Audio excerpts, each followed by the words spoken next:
What's going on, everybody, and welcome to episode 75 of the Book Binge, where this week is another classic review, but for one that is very different from all of the other ones, that being the Master Margarita by, forgive me if I'm pronouncing this bad or wrong or anything like that, forgive my accent, by Mikhail Bulgakov. It's the best that I'm probably going to pronounce it ever at this point in time, so again, forgive me for that, but that is what we are covering today. This book is definitely up there with American Psycho, which I reviewed back in November, might have been December, I can't remember when that video came out, but a book that I read last October as one of the least recommendable books I've ever read. Now, it has been a year since I've read it. I still have honestly no idea what I read, so this review might be a little bit rough in that regard, but to be fair, even if I reviewed this book the day after I finished it, the review would probably just be as rough because it's just as weird, and this book is out there. I legit don't really know what to say, so I'll just start, reviewing this thing somehow. The good of Master and Margarita, or so far as I can say there is good, I would say the best thing about the book is that it has super memorable characters. Even if you have no idea what happened in the story, as I barely remember anything that happened in the story of it, there are a handful of characters in this thing that are super, super memorable. Everybody in it is weird and super wacky with very, very fun and in some cases even funny personalities. Depending on the translation of the book that you get, you might even legitimately be laughing out loud at it. I had a couple friends who thought that this book was absolutely hilarious. So if you get a good translation, that's something that you can expect to find in this book. A specific example is a couple of the antagonists. You'll see on the cover here a black cat. That is one of the characters in the book. Very, very funny character. Very enjoyable character to just get to read of in the book. I know there's like an old Russian adaptation of this book that came out that a few of my friends have some gifs or gifs of that are just super funny gifs, and like they embody the spirit of that character amazingly. Even just these few second clips, the characters in this book are awesome. Another thing that is cool about the book that I appreciate, I'll say, is that there are a few really trippy scenes in it that are just as memorable as overall the characters are. The very, very first chapter of the book is still stuck in my head to this day, like everything about it. I still love that first chapter. It's actually a really great opener for the book. It's one of the best things in the book, quite frankly. There's a few other scenes as well. The moment of Margarita flying away, I'll say, somewhere in the middle of volume 1, I think. Maybe it was in the middle of volume 2. Maybe it was halfway through the book. Actually don't remember for sure, but the moment of her flying away was a very crazy chapter, very crazy set of chapters. The theater scene, the scene that takes place in the theater, chef's kiss of just amazing, funny moments. Very enjoyable to read about, even if you don't understand the purpose of a lot of it.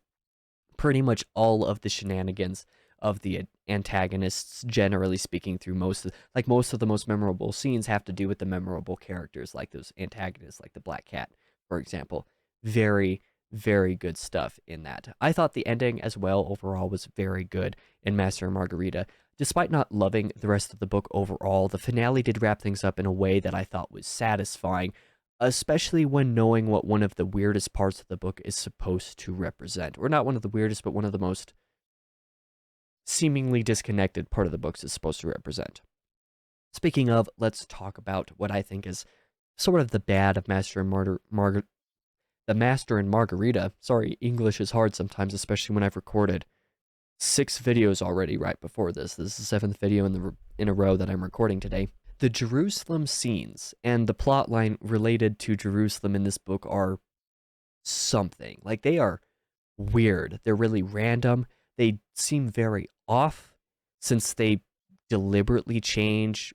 Well, they seem very off for a couple reasons, actually. One of the reasons is because they deliberately change what we may recognize, say, from the Gospels of the New Testament, but they also seem off because they're very different tonally from pretty much everything else that happens in the story. But if you understand a character that connects the story of the main story, I guess, and the Jerusalem story, and then understand the character that acts as the linchpin between them, This is the only way that I can think of to explain it without just straight up telling you what it is.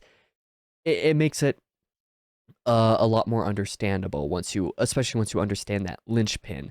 It does have a place in the story because of that aspect that I didn't actually understand what that linchpin was until it was explained to me. Thank you to Tokyo Reads for explaining that to me essentially, because before that I was not enjoying too much of the book before that, but once that was explained to me, I all of a sudden was like, oh, okay, I sort of understand what this section is supposed to represent now. And then it made more sense, and then I enjoyed it a bit more. So I'm not going to spoil it, but if the Jerusalem section seems really weird and kind of pointless to you, I, I wouldn't necessarily recommend looking up the spoiler per se, but if that's what you think is really holding you back from enjoying it, feel free to ask somebody who has read the book what they think it means and talk about that, and you might be more inclined to finish, like I was, for example.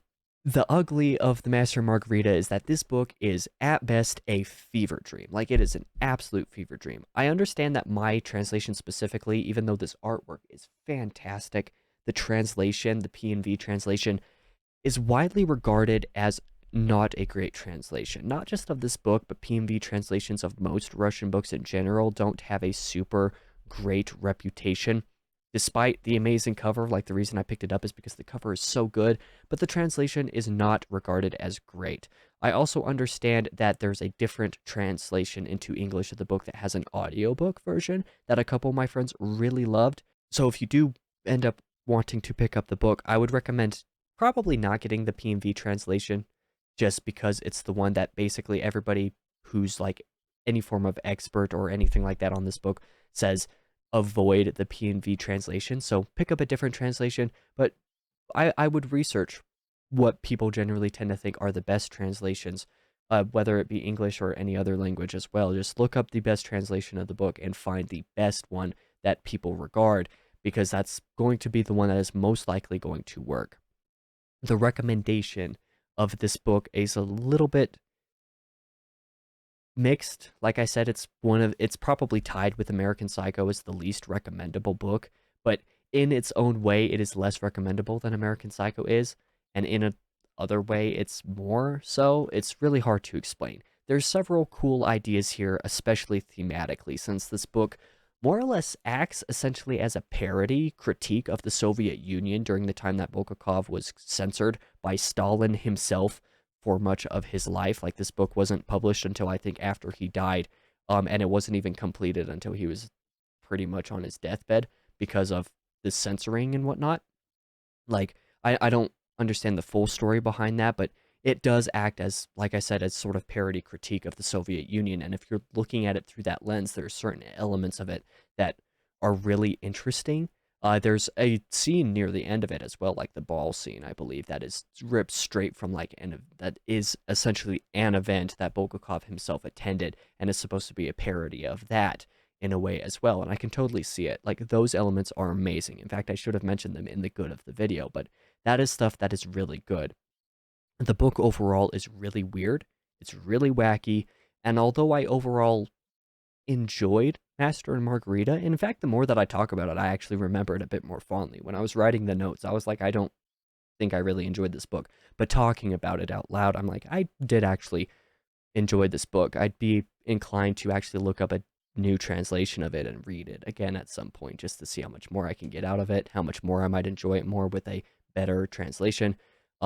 But I don't think I can necessarily recommend it per se because of my translation and how out of the box it is. This book is magical realism. It's not quite the same as the magical realism as, say, Latin America, because this book comes from a completely different region and to some degree a different time, and is a parody of completely different stuff than certain books of Latin American magical realism that I personally know of are.